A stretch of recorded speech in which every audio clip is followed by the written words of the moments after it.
Assalamualaikum warahmatullahi wabarakatuh. Sebelumnya saya izin memperkenalkan diri. Nama saya Intan Rahmawati dengan NIM 14016230059 dari program studi Pendidikan Pancasila dan Kewarganegaraan Fakultas Ilmu Sosial Universitas Negeri Jakarta.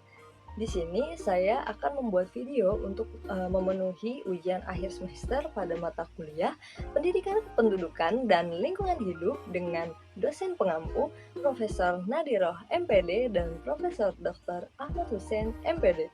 Tema yang akan saya sajikan ialah mengenai masalah limbah plastik pada lingkungan serta upaya apa yang dapat dilakukan untuk menguranginya. Dan untuk itu langsung saja yuk ke pembahasannya.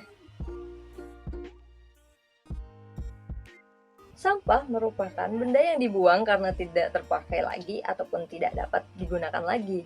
Sampah yang paling banyak dihasilkan oleh manusia adalah sampah plastik. Plastik adalah salah satu jenis makromolekul yang dibentuk dengan proses polimerisasi. Seringkali plastik ini digunakan karena memiliki keunggulan dibandingkan dengan material yang lain. Dan plastik ini memiliki sifat yang kuat, ringan, fleksibel, tahan karat, tidak mudah pecah, mudah diberi warna, mudah dibentuk, dan isolator panas yang baik. Di samping keunggulannya, plastik ini memiliki dampak negatif juga loh bagi lingkungan dan kesehatan. Nah, dari segi lingkungan, plastik ini dapat membunuh hewan-hewan pengurai di dalam tanah seperti cacing, kumbang tanah, bakteri, serta hewan lainnya.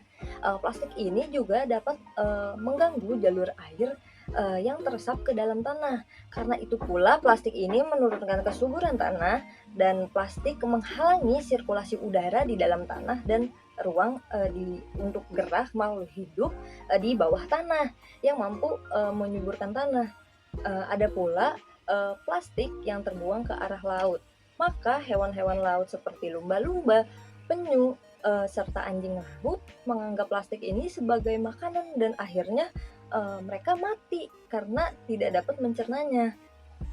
Selain dari segi lingkungan, ada pula dari segi kesehatan. Plastik ini dapat menjadi racun bagi manusia jika plastik bekasnya ini dijadikan wadah makanan. Dan plastik yang dibakar akan menyebabkan pencemaran udara dan mengganggu pernapasan. Secara tidak langsung, sampah plastik ini terus-menerus digunakan dan menjadi limbah sampah yang tidak terurai. Para ahli menyatakan bahwa membutuhkan waktu sekitar 50 tahun hingga 100 tahun untuk plastik ini dapat terurai. Nah, daripada itu, di sini saya akan membahas mengenai cara mengurangi sampah plastik dengan menjadikannya sebagai bahan bakar minyak. Karena selain mengurangi sampah plastik, kita juga bisa mengurangi pemakaian minyak bumi loh. Tapi kira-kira bagaimana ya cara proses pengubahan dari sampah plastik menjadi bahan bakar minyak atau yang sering kita sebut sebagai BBM? Yang dapat kita lakukan yaitu mengkonversi limbah plastik menjadi bahan bakar yang dilakukan dengan metode pirolisis. Pirolisis merupakan proses penguraian suatu bahan pada temperatur tinggi tanpa adanya udara atau dengan udara terbatas, dan proses penguraian ini menggunakan suhu yang tinggi serta tekanan yang rendah.